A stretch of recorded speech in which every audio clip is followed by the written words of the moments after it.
నమస్కారం. ACT9 న్యూస్కు స్వాగతం. పెద్దపల్లి జిల్లా మంథని పట్టణ కేంద్రంలో జిల్లా పరిషత్ చైర్మన్ పుట్ట మధుకర్ విలేకరుల సమావేశం ఏర్పాటు చేశారు. ఈ సందర్భంగా ఆయన మాట్లాడుతూ, రాజిరెడ్డి అధ్యక్ష ఎన్నికపై తమకు ఎలాంటి సమాచారం లేదని, TBGKS అధ్యక్షుడిగా కొనసాగుతున్న రాజిరెడ్డి ఎన్నికల సమయంలో ప్రతిపక్ష పార్టీలకు అమ్ముడుపోయాడని ఆరోపించారు. ఈ విషయాన్ని బీఆర్ఎస్ అధినేత కేసీఆర్, వర్కింగ్ ప్రెసిడెంట్ కేటీఆర్ దృష్టికి తీసుకెళ్తామని, ఈ మేరకు రాజిరెడ్డి వ్యవహారంపై లేఖను పంపిస్తున్నట్లు తెలిపారు. రాజిరెడ్డి అధ్యక్ష ఎన్నిక విషయంలో అధిష్టానం పునరాలోచన చేయాలని, అవినీతి అక్రమాలకు పాల్పడే వ్యక్తిని కార్మిక సంఘ నాయకుడిగా నియమిస్తే పార్టీకి నష్టమేనని ఆయన అన్నారు. మొన్న జరిగినటువంటి సింగరేణి ఎన్నికలలో TBGKS పాల్గొనడం లేదని కేసీఆర్ గారు నిర్ణయించడంతో ఆ రోజున్నటువంటి ముగ్గురు కూడా, అధ్యక్షునిగా ఉన్నటువంటి వెంకట్రావు గారు, సెక్రటరీగా ఉన్నటువంటి రాజిరెడ్డి గారు, వర్కింగ్ ప్రెసిడెంట్గా ఉన్నటువంటి మల్లయ్య గారు ముగ్గురు రాజీనామా చేయడం జరిగింది. బీఆర్ఎస్ పార్టీకి అనుబంధంగా ఉన్నటువంటి సంస్థ ఈరోజు కేసీఆర్ గారి ఆదేశాలు లేకుండా, కేటీఆర్ గారి వర్కింగ్ ప్రెసిడెంట్ గారి ఆదేశాలు లేకుండా ఈరోజు పేపర్లో రాజిరెడ్డి అధ్యక్షునిగా ఇవాళ పేపర్లలో రాపించుకోవడం జరిగింది. ఇది పార్టీ నుంచి ఆదేశాలు లేకుండా ఆయనకే చేసుకున్నట్టుగా నేను భావిస్తా ఉన్నాను. ఒకవేళ పార్టీ దృష్టిలో ఉండి ఉంటే పార్టీ ఒక డేట్ అనౌన్స్ చేసి పార్టీ సమక్షంలో, పార్టీకి సంబంధించినటువంటి నాయకుల సమక్షంలో జరిగి ఉండేది అని నేను భావిస్తా ఉన్నాను.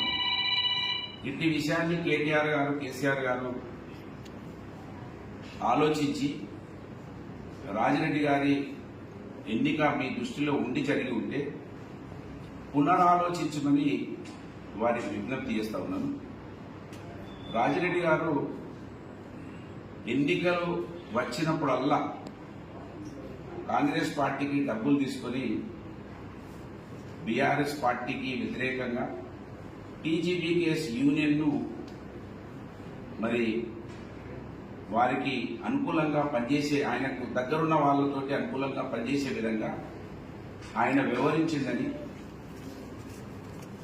TBGKS నాయకుడిగా ఉన్నటువంటి ఆయన ఇంటి పరిధిలో ఉన్నటువంటి ఎంపీటీసీని కూడా ఆయన గెలిపించుకోకుండా కాంగ్రెస్ కు సపోర్ట్ చేసి ఆ ఎంపీటీసీకి కూడా ఓటమి కారణమేంటనే విషయాన్ని పార్టీ అధిష్టానం గమనించాలని, బీఆర్ఎస్ పార్టీ ప్రభుత్వము, బీఆర్ఎస్ పార్టీ సింగరేణి కార్మికులకు అనేక కార్యక్రమాలు మచ్చుతురుకగా మరి ఆ రోజునటువంటి జాతీయ సంఘాలు పూర్తిగా వెనుకకు నెట్టేసినటువంటి వారసత్వ ఉద్యోగాలు, కారుణ్య నియామకాలు, వాటిని తోసివేస్తే, వాటిని బంద్ చేస్తే కారుణ్య నియామకాలను కేసీఆర్ గారు పునరుద్ధరించి 16,000 మంది పిల్లలకు ఉద్యోగ అవకాశాలు కల్పించారు. సింగరేణి బొగ్గు కట్ట మోసే కార్మికుడు కూడా GM, డైరెక్టర్, MD ఏ విధంగానైతే ఏసీలు పెట్టుకుని పడుకుంటారో ఏసీలు పెట్టుకునే అవకాశాన్ని కల్పించింది కేసీఆర్ గారు. ఇట్లా అనేకం చేసింది.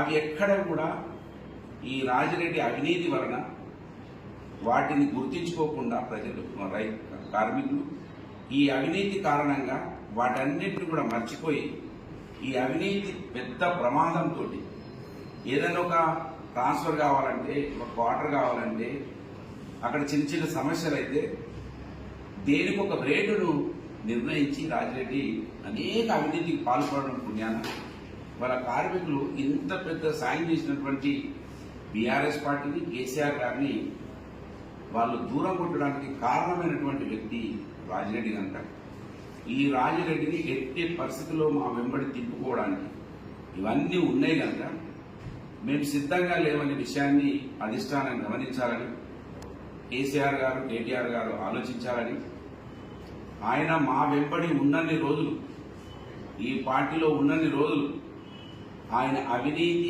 అరాచకాలను సింగరేణి కార్మికులు మర్చిపోకుండా ఈ మన బీఆర్ఎస్ పార్టీకి నష్టం వాటిల్లే ప్రమాదం ఉన్నదనే విషయాన్ని అధిష్టానం గమనించాలని, అధిష్టానం ఇప్పటికైనా ఆ యూనియన్ మన వెంబడి ఉంటే ఆ అవినీతి అంతా కూడా మనకు అంటగట్టే తాకుతూ ఉంటుంది కనుక దీని మీద నిర్ణయం తీసుకోవాలని సవ్వీరమైనటువంటి లేఖను కేటీఆర్ గారికి కేసీఆర్ గారికి రాసినాం.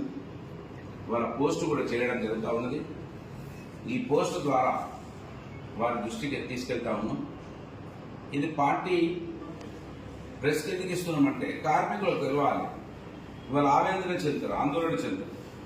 ఒకవేళ కేసీఆర్ గారు కేటీఆర్ గారు వాళ్ళ సమక్షంలో జరిగి ఉంటే వాళ్ళకు ఒకవేళ నిబంధనలు, పార్టీ యొక్క సిద్ధాంతాలు దాని మీద కట్టుబడి ఉండాలని మేము కూడా చెప్తాం కనుక పార్టీ సమక్షంలో అధ్యక్ష కార్యదర్శులు ఎన్నిక జరగాలని వారికి వారే నిర్ణయించుకుని, ఒకవేళ వారికి అవకాశం ఉన్నా అది పార్టీ ఆలోచించాలని, వాళ్ళ బైలాస్ ఏ విధంగా ఉన్నాయో ఆ బైలాస్ను పార్టీని కలిపి నడిపితే మా వెంబడి తిప్పుకుంటాం.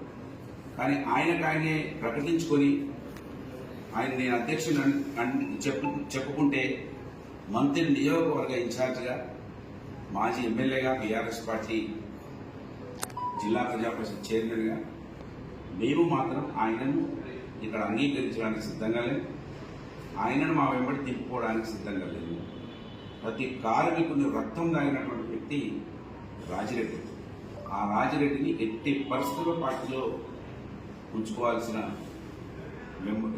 పెట్టుకోవాల్సిన అవసరం లేనట్టుగా గుర్తించాలని ఇవాళ కేసీఆర్ గారిని కేటీఆర్ గారిని రాతపూర్వకంగా విజ్ఞప్తి చేస్తారు. ధన్యవాదాలు.